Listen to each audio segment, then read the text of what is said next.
ಸ್ವಾತಂತ್ರ್ಯ ಸಿಕ್ಕು 76 ವರ್ಷ ಗತಿಸಿದರು. ಭಾರತೀಯ ಬಡ ರೈತರಿಗೆ ಸಿಗಲಿಲ್ಲ ಬಂಧನದ ಮುಕ್ತಿ. ಸ್ವತಂತ್ರವಾಗಿ ಬದುಕುತ್ತಿರುವ ಬಡವರನ್ನು ಅರಿದು ತಿನ್ನುವ ಶ್ರೀಮಂತರಿಗೆ ಸಿಕ್ಕಿದೆ ಸ್ವಾತಂತ್ರ್ಯ.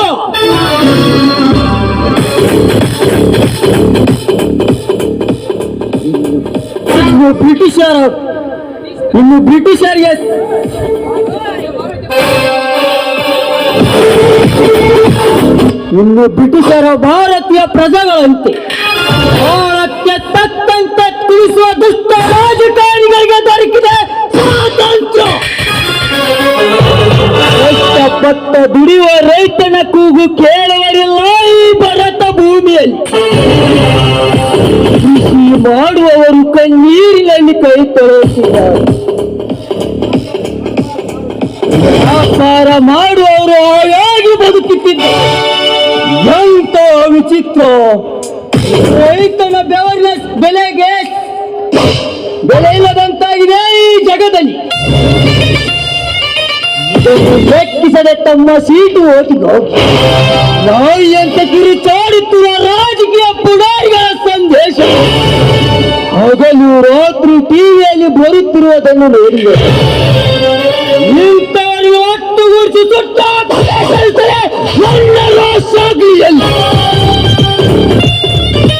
ಆದರೆ ಏನು ಮಾಡುವುದು? ಕಾನೂನು ಎಂಬ ಕವಚ ನಮ್ಮಂತ ಬಡವರನ್ನು ಕೈ ಕಟ್ಟು ಹಾಕುತ್ತದೆ. ಅದಕ್ಕೋಗಿ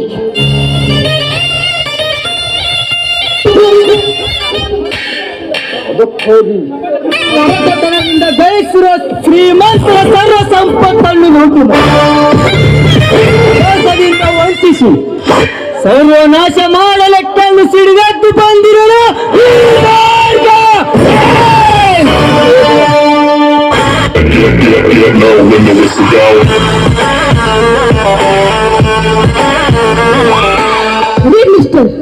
ಈ ರೀತಿ ಕಳ್ಳತನ ಮಾಡಿ ಬದುಕುವುದು ಅಪರಾಧ ಅಲ್ವೇ? ಅಪರಾಧ. ಈ ಪವಿತ್ರ ಭೂಮಿಯಲ್ಲಿ ಧರ್ಮದಿಂದ ಬದುಕುವವರೇ ಕಳ್ಳತನದಿಂದ ಬದುಕುವಾಗ ನನ್ನಂತವನನ್ನು ಕೇಳುವರು ಯಾರು ಈ ಭಾರತ ಭೂಮಿಯಲ್ಲಿ? ಅಂದ್ರೆ ಕೇಳುವರು ಯಾರು ಇಲ್ಲ ಅಂತ ಕಣ್ಣ ಶ್ರೀಮಂತರ ಮನೆ ಕಳ್ಳತನ ಮಾಡೋ ನಿಮ್ಮಂಥವರಿಗೆ ಕೈಗೆ ಕೋಳ ಹಾಕೋದಕ್ಕೆ ನಮ್ಮ ದೇಶದಲ್ಲಿ ಕಾನೂನು ಇದೆ ಎಂಬುದನ್ನ ಮರಿಬೇಡ ಮಿಸ್ಟರ್. ಕಾನೂನು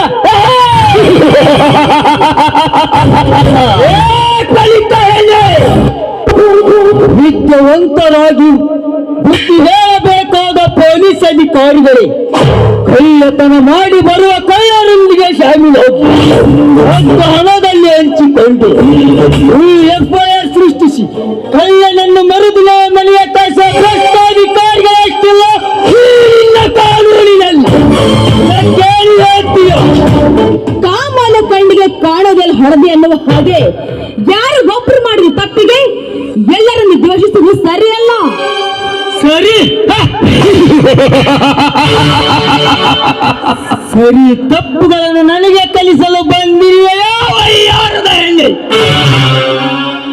ತಾಸಿಗೊಂದು ಬಣ್ಣ ಬದಲಾಯಿಸುವ ಇಡೀ ರಾಜಕಾರಿಗಳಿಗೆ ಸರ್ಕಾರದ ಖಜಾನೆಯಲ್ಲಿ ಲೂಟಿ ಹೊಡೆಯುತ್ತಿರುವ ಇದು ಕಳ್ಳತನ ಅಲ್ಲವೇ?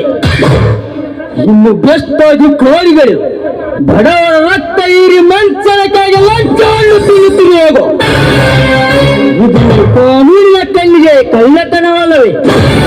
ಅಂದಾಗ ಈ ದೇಶದಲ್ಲಿ ಬಡವರಿಗೊಂದು ಕಾನೂನು, ಶ್ರೀಮಂತರಿಗೊಂದು ಕಾನೂನು. ಈ ದೇಶದಲ್ಲಿ ಎಲ್ಲರಿಗೂ ಒಂದೇ ಕಾನೂನು. ಬಡವರು ಶ್ರೀಮಂತರು ಯಾವುದೂ ಇಲ್ಲ. ಕಾನೂನಿನ ಕಣ್ಣಿಗೆ ಎಲ್ಲರೂ ಒಂದೇ ಸಮಾನ. ಬಡವರಿಂದ ಬಾಚಿದ ಹಣದ ಮಧ್ಯೆ ಕಬ್ಬಿ ಮೆರೆಯುತ್ತಿರುವ ಸತ್ಯ ಶ್ರೀಮಂತರ ಸರ್ವ ಸಂಪತ್ತನ್ನು ಲೂಟು ಮಾಡಿ ಬಡವರಿಗೆ ಮತ್ತು ದೀನ ದಲಿತರಿಗೆ ಹಂಚಿ ಎಲ್ಲರೂ ಸರಿ ಸಮಾನರೆಂದು ಕಾಣುವುದೊಂದೇ ಸರಿ ಹೋಯ್ತಲ್ಲ. ಸರಿ ತಪ್ಪು ಆ ವಿಚಾರ ಮಾಡದ ವಾದಕ್ಕೆ ನಿಮಗೆ ಸಮಯ ಇಲ್ಲ. ನಿಮ್ಮಂಥವರಿಗೆ ನಿಮ್ಮಣ್ಣನಿಗೆ ಹೇಳಿ ಸರಿಯಾಗಿ ಪಾಠ ಕಲಿಸಲೇಬೇಕು. ಏನಂದೆ? ಬುದ್ಧಿ ಕಲಿಸಿದಯ?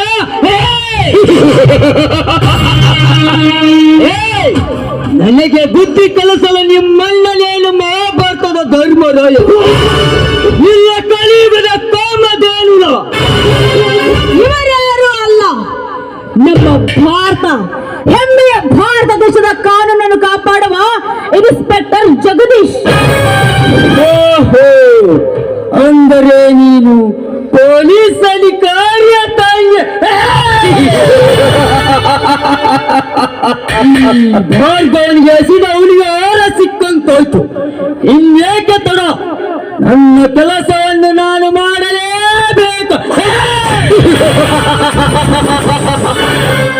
ನೋಡಿ, ದಯವಿಟ್ಟು ನಿಮ್ಗೆ ಮಾತಾಡಿದ್ದು ತಪ್ಪಾಯ್ತು. ನನ್ ಬಿಟ್ಬಿಡಿ, ಏನು ಮಾಡ್ಬಿಡಿ. ಈ ಭಾರ್ಗವ ಭೇಟಿಯನ್ನು ಸಿದ್ಧಾದರೆ ಮುಗಿಯಿತು. ನನ್ನ ಮಾತು ನಾನೇ ಕೇಳುವ ಅಂದಾಗ ಸಿಕ್ಕ ಸಮಯವನ್ನು ವ್ಯರ್ಥ ಮಾಡೋ ಮುಕ್ತ ನಾನಲ್ಲ. ನಿಮ್ಗೆ ಈ ರೀತಿ ಮಾತಾಡಿದ ತಪ್ಪಿಗೆ ನನ್ ಬೇಕಾದ್ರೆ ಹಾಡಿ ಕೊಡಿತೀನಿ. ನನ್ ಬಿಟ್ಬಿಡಿ.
ನಾನು ಹಾಡು ಹೇಳಿ ಕುಡಿದ್ನಲ್ಲ, ನಾನು ಬಿಟ್ಬಿಡಿ, ನನಗೆ ಬರ್ತೀನಿ. ಈ ಭಾರ್ಗವ ಒಂದು ಸಾರಿ ಭೇಟಿಗೆ ಎಂದು ನಿಂತರೆ ಕೊನೆಗೆ ಕರಗುವನಲ್ಲ, ಮರಣಕ್ಕೂ ಎದುರುವನಲ್ಲ. ಬೇಟೆಯಾಡುವುದೊಂದೇ ಇವನ ಗುರಿ.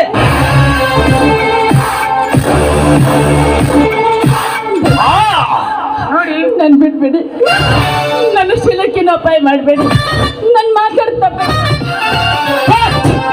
ನಿನ್ನ ಶೀಲಕ್ಕೆ ಕೈ ಹಾಕುವ ಕಾಮುಕನಲ್ಲ ಈ ಭಾರ್ಗವ. ನನಗೆ ಬೇಕಾಗಿರೋದು ನಿನ್ನ ಮೈ ಮೇಲಿರುವ ಒಡೆಯಗಳು ಮಾತ್ರ. ಹೆಚ್ಚು ಕೊಡು.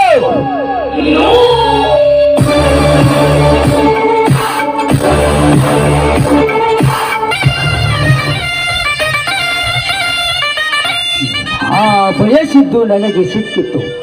ನಾನಿನ್ನು ಬರುತ್ತೇನೆ.